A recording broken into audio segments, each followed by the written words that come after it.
Hello, how's it going, everybody? Today we are jumping into John chapter 9. Let me get the text up on screen. Give me 1 second.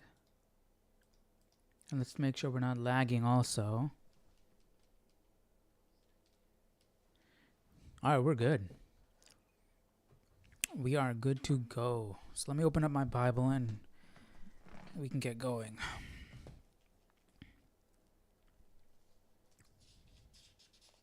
So the last thing we read, what we read yesterday, was things are getting heated. Things are getting pretty controversial where the people, the Jews, are sort of turning against Jesus. They want to kill him.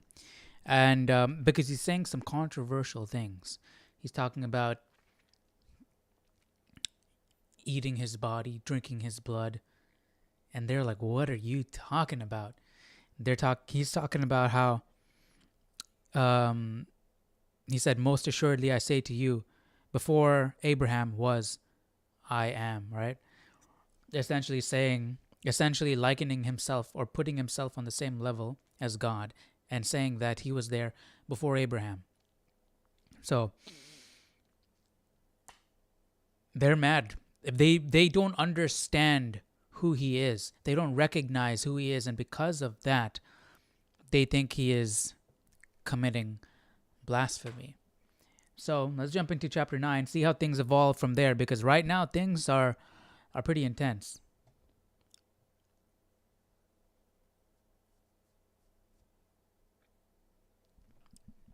All right, let's hit play.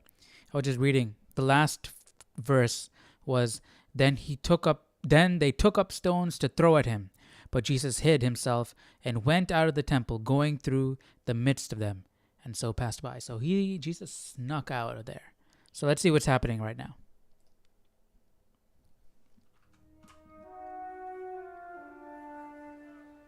Now as Jesus passed by, he saw a man who was blind from birth, and his disciples asked him, Rabbi, who sinned, this man or his parents, that he was born blind? Why is this a big question? This is what they believed. We covered this when we were talking about Job. Job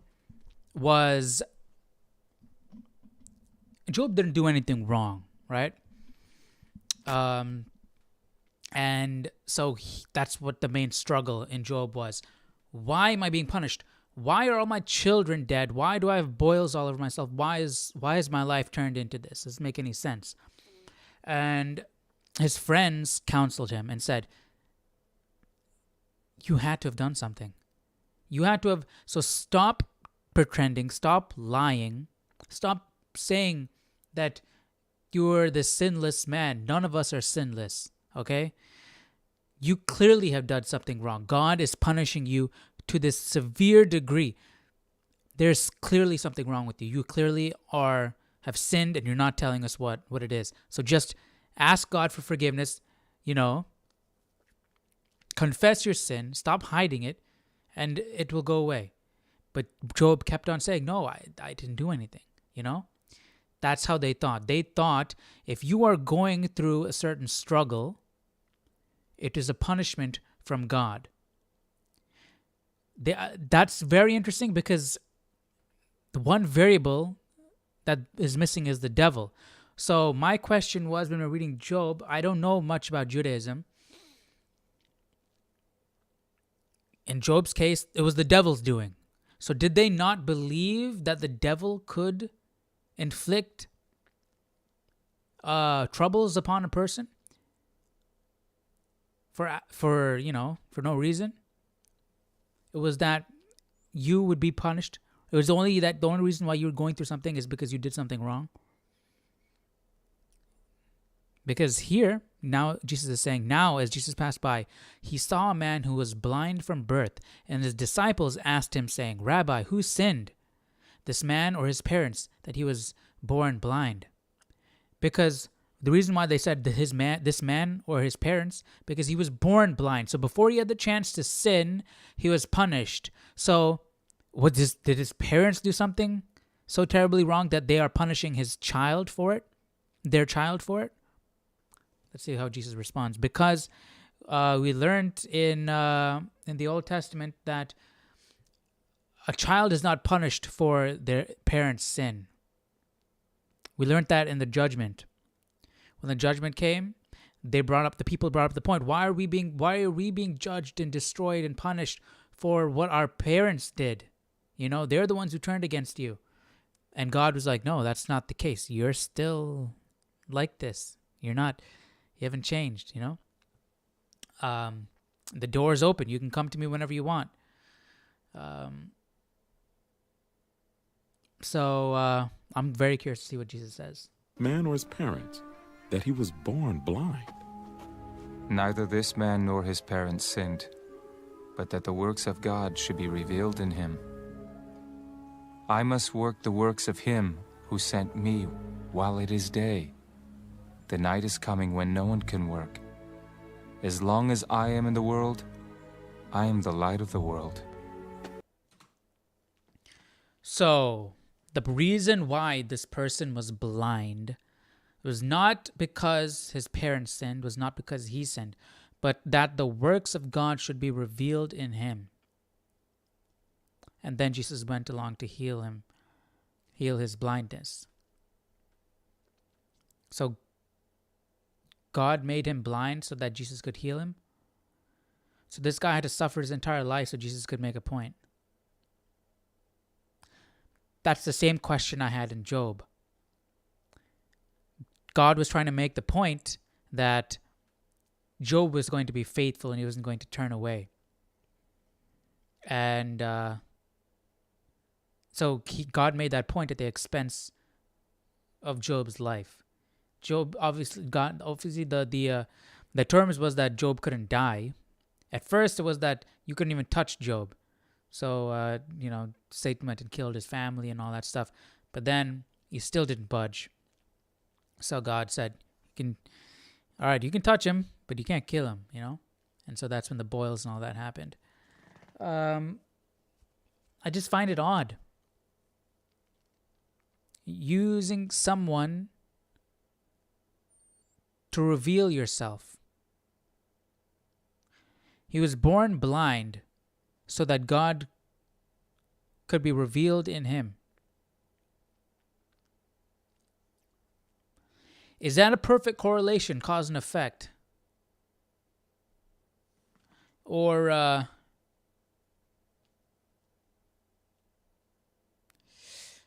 want to know what Jesus is thinking there. Let's keep going. While it is day, the night is coming when no one can work. As long as I am in the world, I am the light of the world.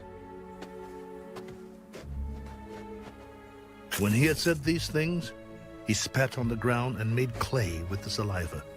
And he anointed the eyes of the blind man with the clay. Go, wash in the pool of Siloam, which is translated, sent.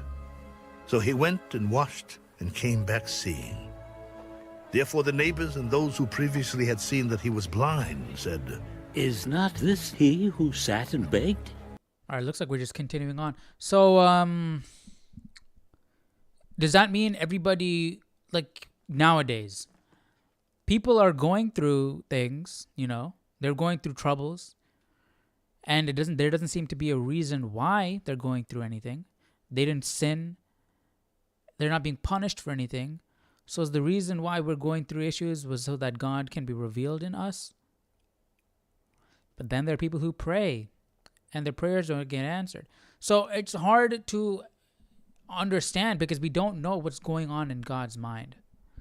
So it's hard to answer these type of questions. Let me pull up a commentary just to see what someone else says, because I looked at my Bible just now. I can read what it said. It's saying God allowed the man to be born blind so that Jesus could heal him and thus reveal the works of God, his healing power. So my Bible it's literally what we thought reading this. I'm curious to see if there's any other interpretations.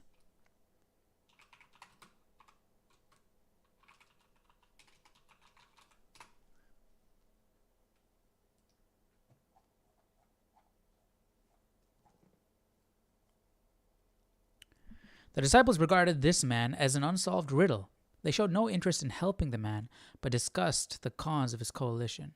condition. Neither this man nor his parents sinned. First, Jesus said that the man's blindness, essentially a birth defect, was not caused by some specific sin on the part of the man or his parents. Speaking to this man's situation, Jesus told them that even his blindness was in the plan of God, so that the works of God should be revealed in him. This is all. Think of all the times the little blind boy asked his mother, "Why am I blind?" Perhaps she never felt she had a good answer. Jesus explained it is because God wants to work in and through even this. Jesus pointed the question away from why and on to the idea, what can God do in this? I don't know if he did. Jesus, because the way I read it was, he didn't point away from the question why. He answered why with what God is going to do in this. The reason why it happened is because God is going to do something. It gave God the opportunity to heal, right? But that the works of God should be revealed in him. In this man's case, the specific work of God would soon be revealed to heal him of his blindness. God may reveal his works in other lives, other ways, such as joy and endurance in the midst of the difficulty. So if you want to look at it that way, God puts or allows us to go through hardship so that we can overcome it, and so that he can reveal himself through us.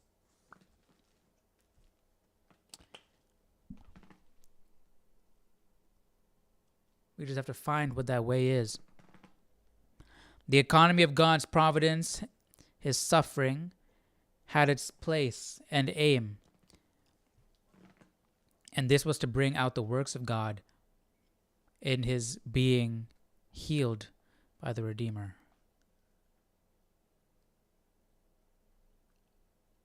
Instead of focusing on the man as a theology problem, Jesus saw him as an opportunity to work the works of God. Jesus sensed an urgency to do this while it was still day, the time of his earthly ministry.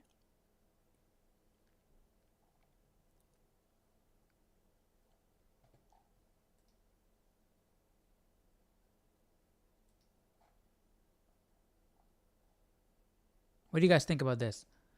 Let me know. It is a challenging topic, and we don't have a perfect answer. So I'm curious to see how you guys interpret this, and what do you think?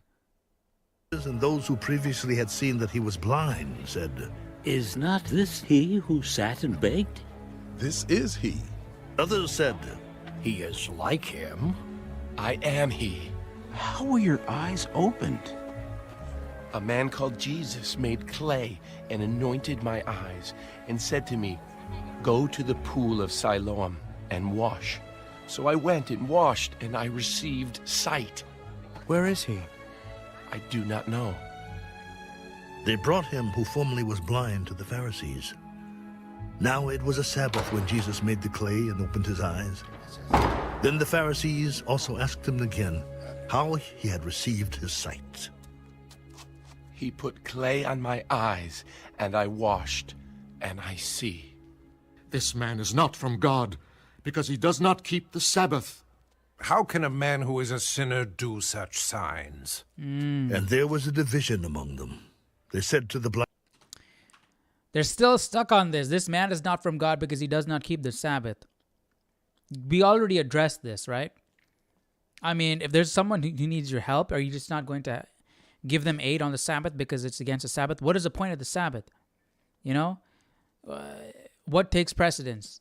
Jesus is trying previously, right? Jesus is not right here in this moment, but he's seeing things in a bigger picture, from a bigger picture. Right? He's looking at the bigger picture. He's looking at things from a different perspective, and that's what he's trying to get us to do. That's literally his main focus so far in the New Testament. That's what it's been, to try and get us to see things from a different perspective. Look at the whole big picture, right? Because if we did, we wouldn't be saying stuff like this. Hey, Ricky, how's it going? Did I see the flash?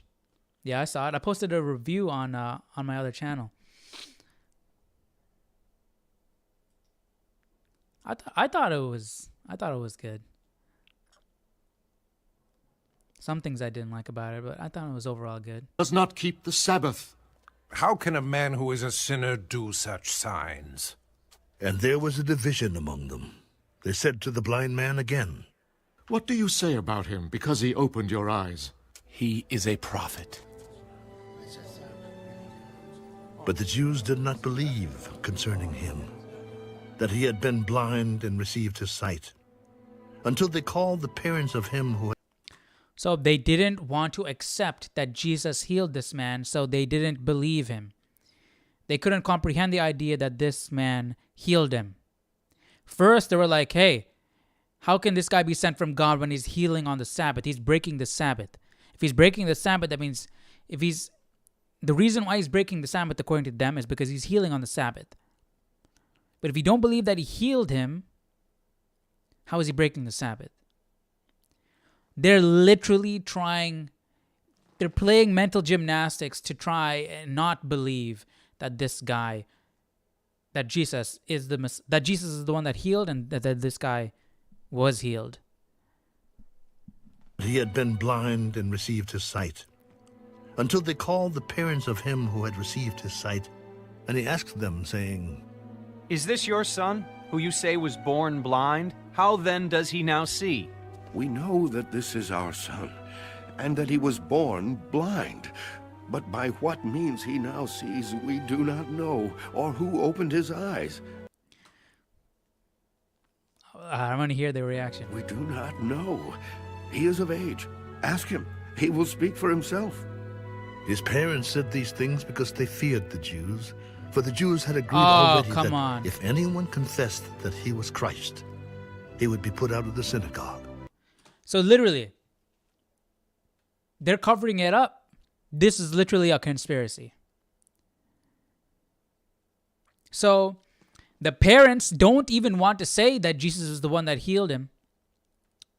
They're saying, hey, let him speak for himself. They're providing the bare necessities. Yeah, he was blind. Now he's not blind. I have no clue I don't know about anything else. He can say. That's honestly kind of heartless, because they were scared to being put out of the synagogue, yet they're willing to put all that on their son. He can be excommunicated from the church or from the temple, from the synagogue, if he wants. We don't want to. He can say it. I'm not saying it. That's kind of messed up. But they're literally trying to silence people who are saying that Jesus was the Messiah. They recognize that he healed because they said he broke the Sabbath by healing. Now they know this guy was blind and now he can see. And they know that Jesus healed him. So they're literally trying to silence the truth.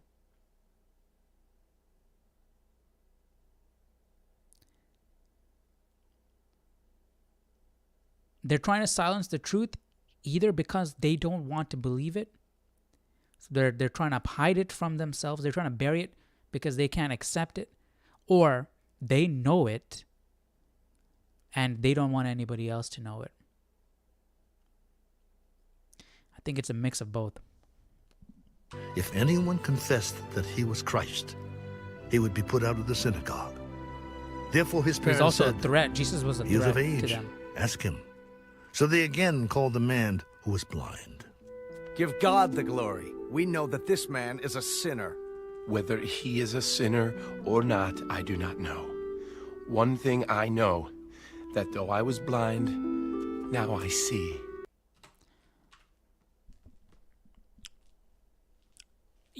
I can understand where they're coming from here, because they're viewing Jesus as just a man. This man is a sinner. We're all sinners. So give God the glory, because he healed you in God's name if he did heal you. So give God the glory. Don't give this man any glory.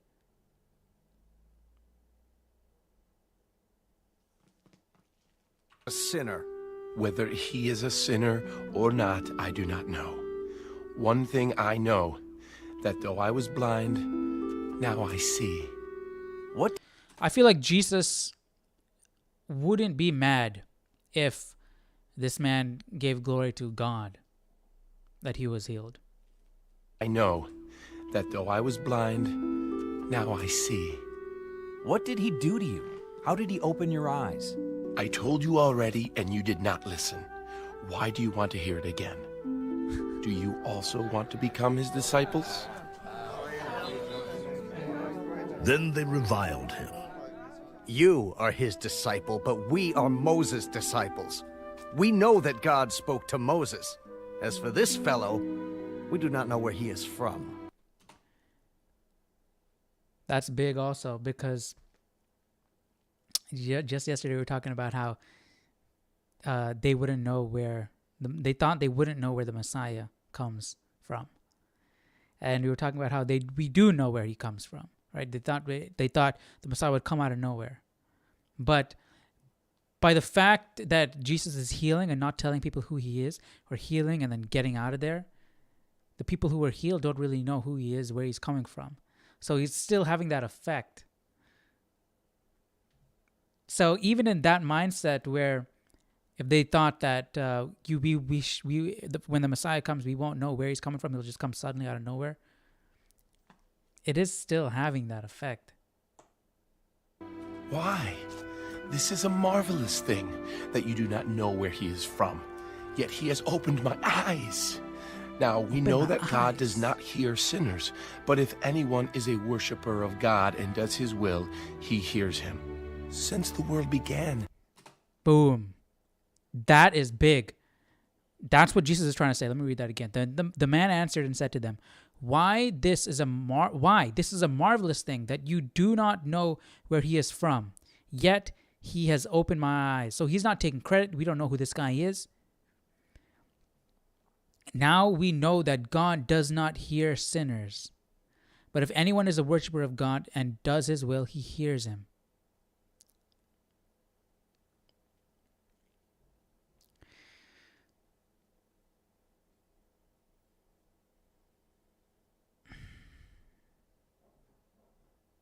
I read that wrong.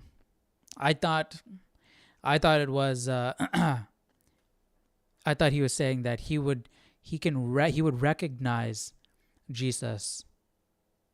I recognize who Jesus was because he could hear, right? And Jesus said that, there are those who their ears will be closed and their eyes will be closed as well, right? They can hear but they can see but they can't see. You know what I mean?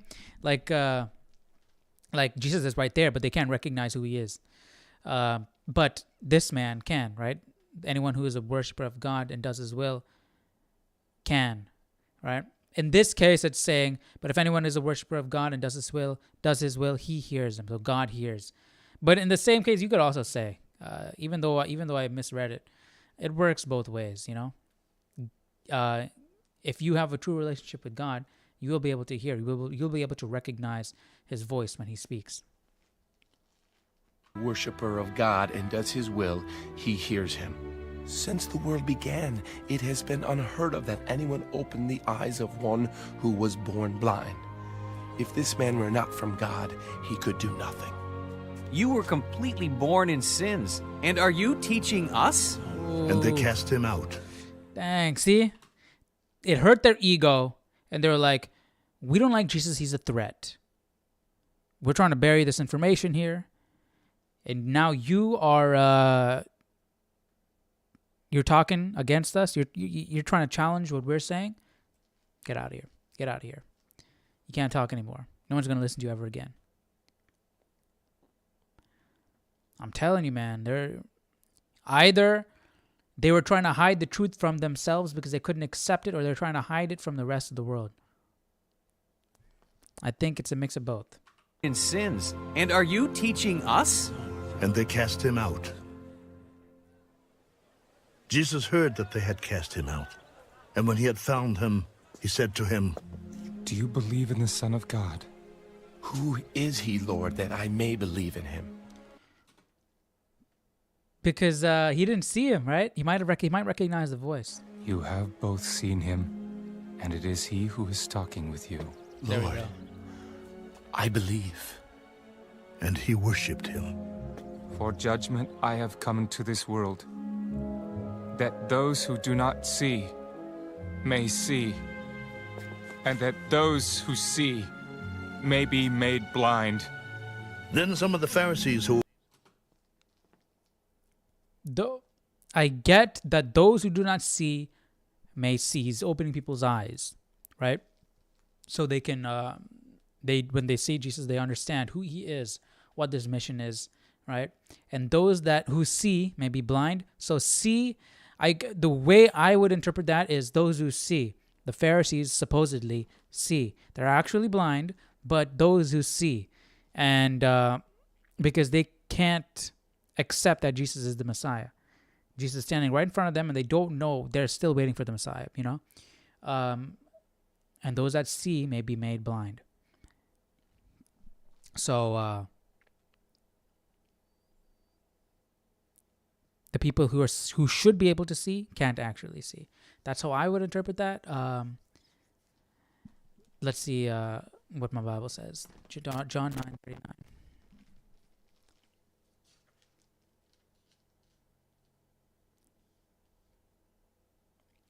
Jesus did not come into the world to execute judgment. Nevertheless, the inevitable result of his coming is judgment, because some refuse to believe. As the light of the world, Jesus came that the blind might see, and that those who think they can see will be made blind. So literally just repeated. Let me pull up this commentary here.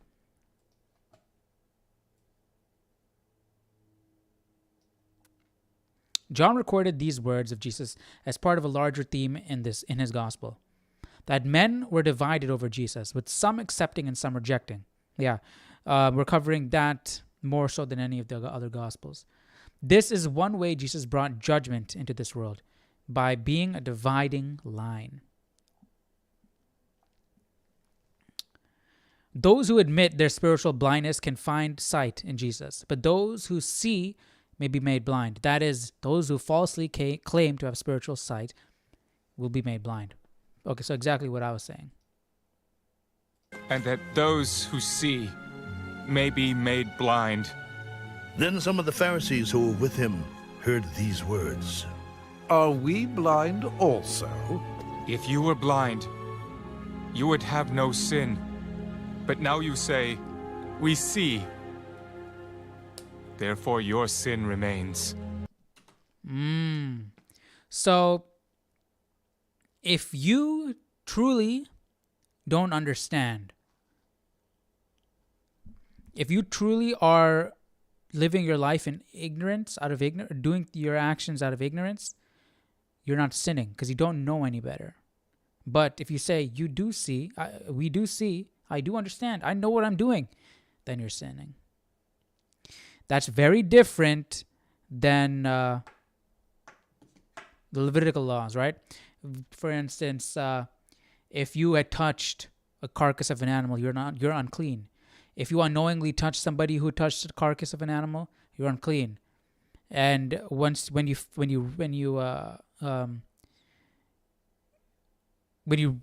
comes to your knowledge that you have touched it, that you are unclean, you got to go outside of the camp and wash and all that stuff. And I think you got to stay there for a day or two or something like that. Come back. Let's see what my Bible's got to say about this. Absolutely nothing. Let's pull up the commentary again.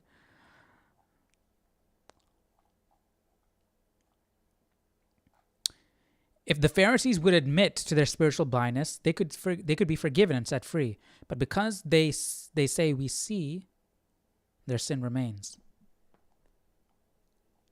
There's a great difference between the one who is blind and knows it and the one who simply shuts his eyes. To be so self-deceived as to shut one's eyes to the light is a desperate state to be in.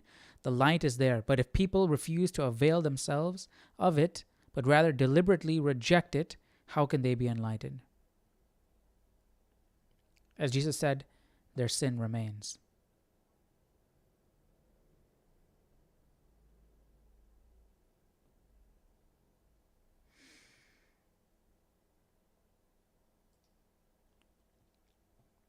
What do you guys think about this last bit? Jesus said to them, if you were blind, you would have no sin. That's very different than what happened in the Old Testament as well, right? Jesus made it so that they were blind and that they could not hear because the line was drawn. He sent numerous prophets. Nobody listened. So he's like, all right, I'm not talking to you guys anymore. Destruction is coming. You guys are going to be destroyed. Judgment is here. So they were being punished for their sin. But now Jesus is saying, if you were blind, you would have no sin.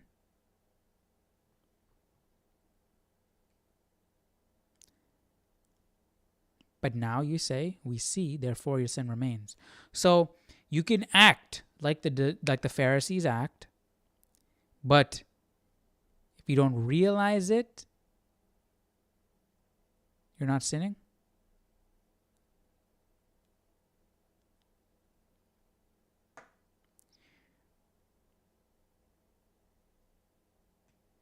But they were blind though, because those who see may be made blind.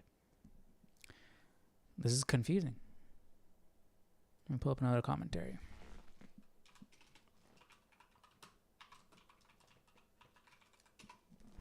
What do you guys think about this?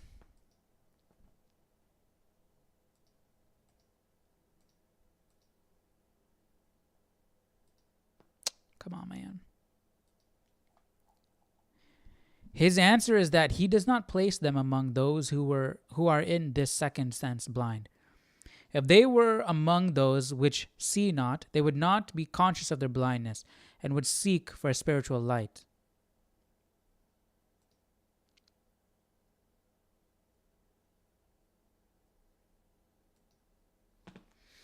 If they were among those which see not, they would be conscious of their blindness and would seek for spiritual light.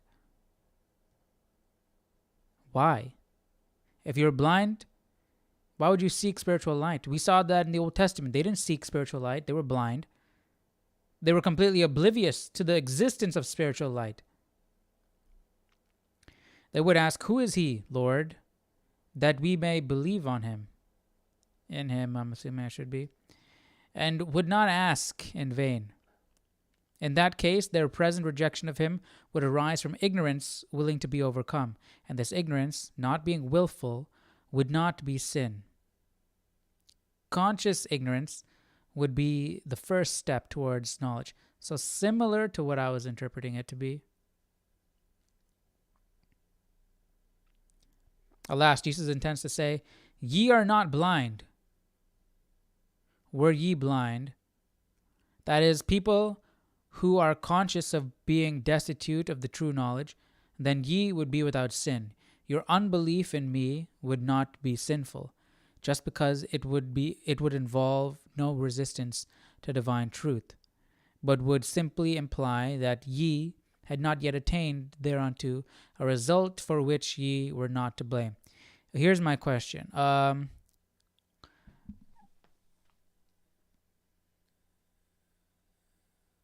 Were all the idolaters sinners in the Bible? You can even look at the children of Israel. There were generations upon generations of pagan worship going on, to the point where they thought God was just another one of the gods. Okay? Their entire belief system was corrupted. So, did they know they were sinning? Or even outside cultures, did they know they were sinning?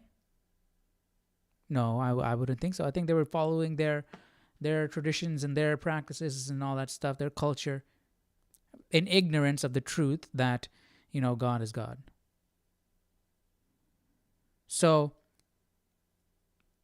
all that idol worship in the Bible, in the Old Testament, if they were practicing all that stuff in ignorance, they're not sinning, according to this. And then why were they judged and punished then?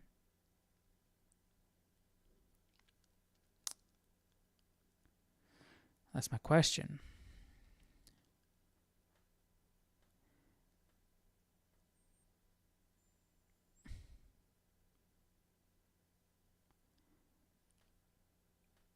Your unbelief in me would not be sinful, but just because it would involve no resistance to divine truth, but would simply imply that ye do not yet had not yet attained thereunto a result for which ye were not to blame. But now ye assert we see, the consequence whereof is that your sin remaineth, i.e., that your unbelief in me not only is sinful, but also this, your sin continues to exist, remains undestroyed, because your conceit is a perpetual ground for rejecting me, so that you cannot attain to faith and forgiveness of sin.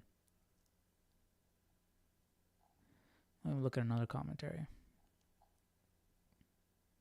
Christ came into the world to give sight to those who are spiritually blind. Also, that those who see might be made blind, that those who have a high conceit of their own wisdom might be sealed up in ignorance. The preaching of the cross was thought to be folly by such as by carnal wisdom knew not God. Nothing fortifies men's corrupt hearts against the convictions of the world more than the high opinion which others have of them, as if all that gained applause with men must obtain acceptance with God. Christ silenced them, but the sin of the self-conceited and self-confident remains. They rejected the gospel of grace, therefore the guilt of their sin remains unpardoned, and the power of their sin remains unbroken. If you were blind, but see, my focus is on if you were blind, you would have no sin, that first part. If you were really blind, had no opportunity of learning the truth, if you were truly ignorant and were willing to confess it and to come to me for instruction, why would I confess it if I don't know I'm doing anything wrong? Why would I come to you for instruction if I don't know who you are?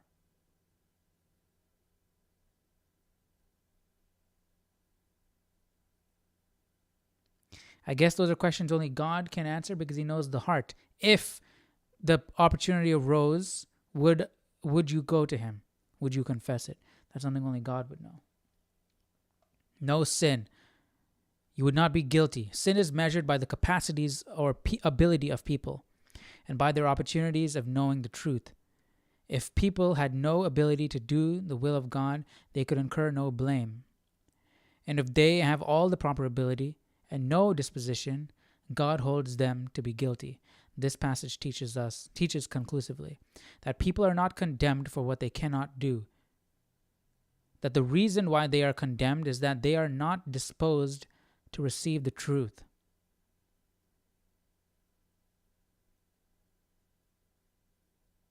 That the pride and self-confidence are the source. That pride and self-confidence are the sources of condemnation. That if people are condemned, they and not God will be to blame. We see, okay, we get that part.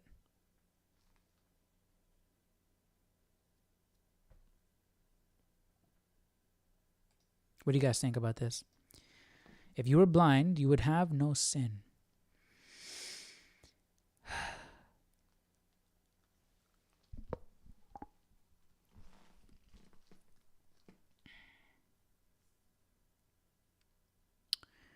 That I'm struggling to figure out how that works with the Old Testament, with the judgment. If you guys have an answer, let me know down in the comment section, because I'm not entirely sure, so I'm going to move on.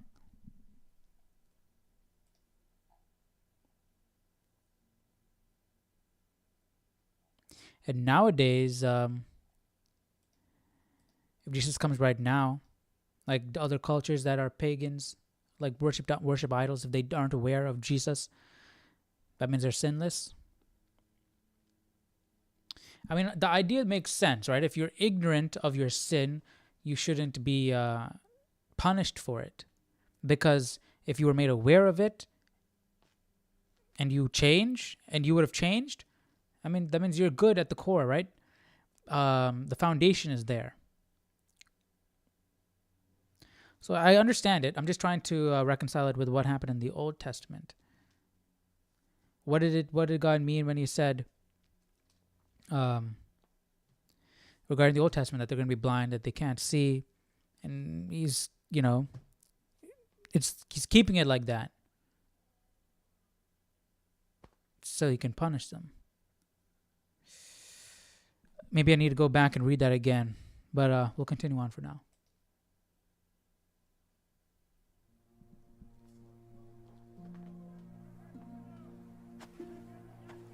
Most assuredly I say to you, he who does not enter the sheepfold by the door, but climbs up some other way, the same is a thief and a robber.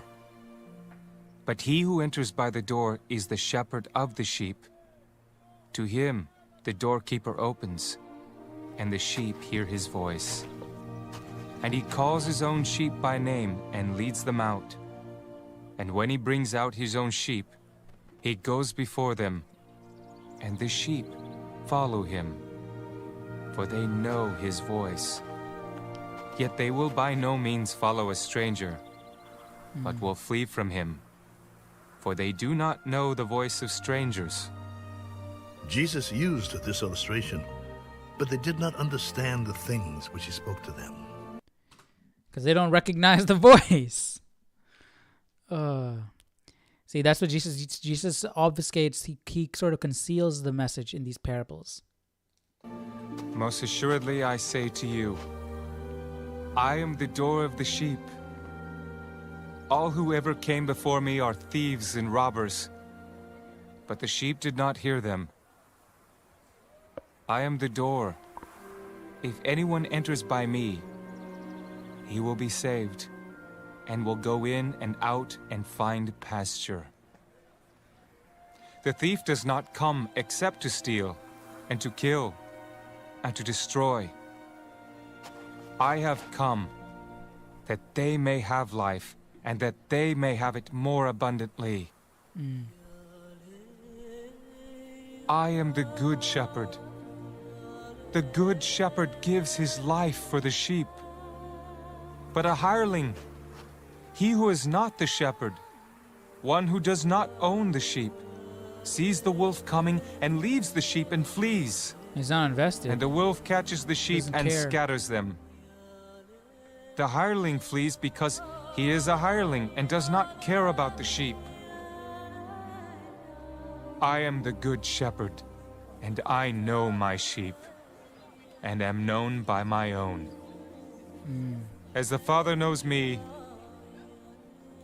even so I know the Father, and I lay down my life for the sheep. And other sheep I have which are not of this fold, them also I must bring. So not just the Jews, the Gentiles as well. And they will hear my voice, and there will be one flock and one shepherd. Therefore my Father loves me, because I laid down my life, that I may take it again. No one takes it from me, but I lay it down of myself. I have power to lay it down, and I have power to take it again. This command I have received from my Father. Therefore, there was a division again among the Jews because of these sayings. He has a demon and is mad. Why do you listen to him? These are not the words of one who has a demon. Can a demon open the eyes of the blind?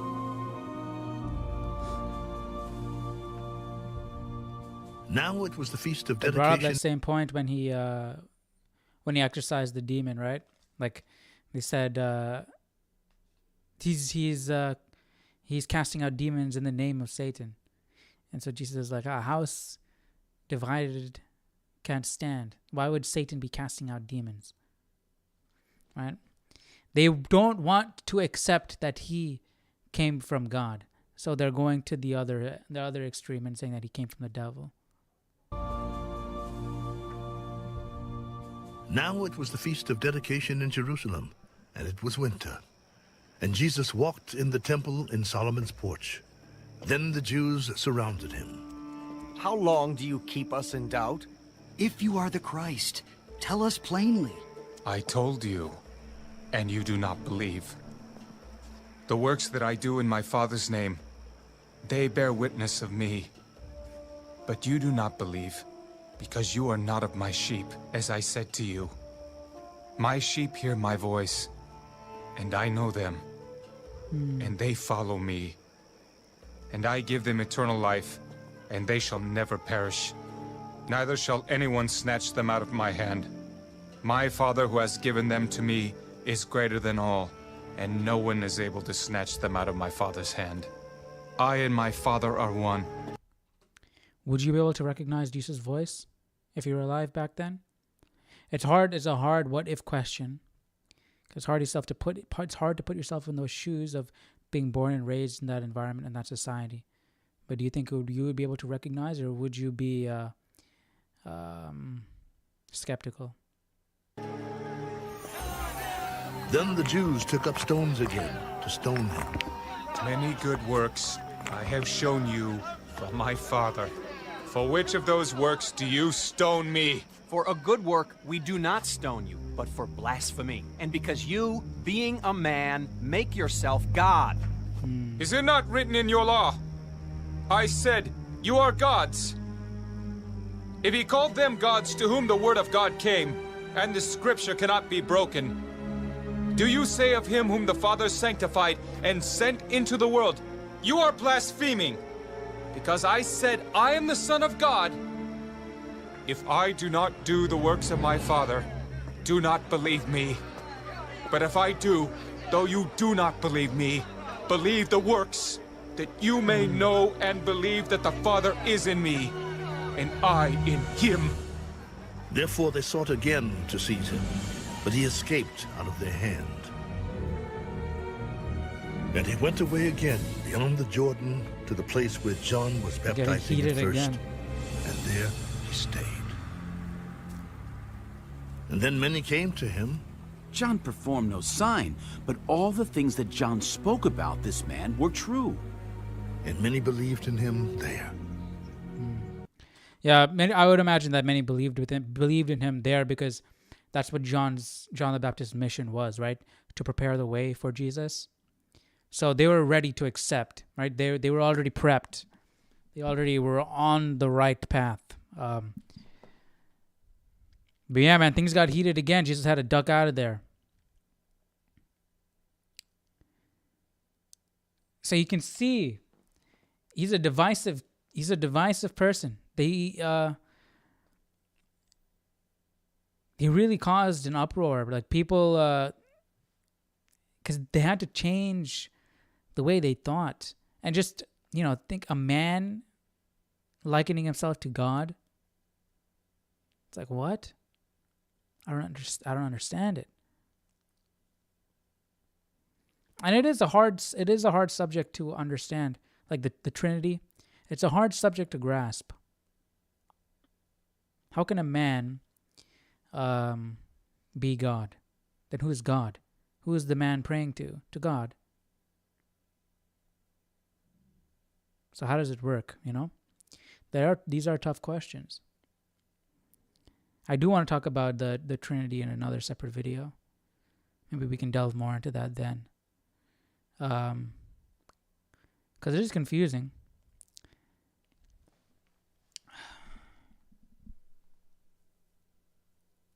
Yeah. Yeah, let me know your thoughts about this down below in the comment section. I'm curious to see. Right, we raised a few questions throughout this study session today.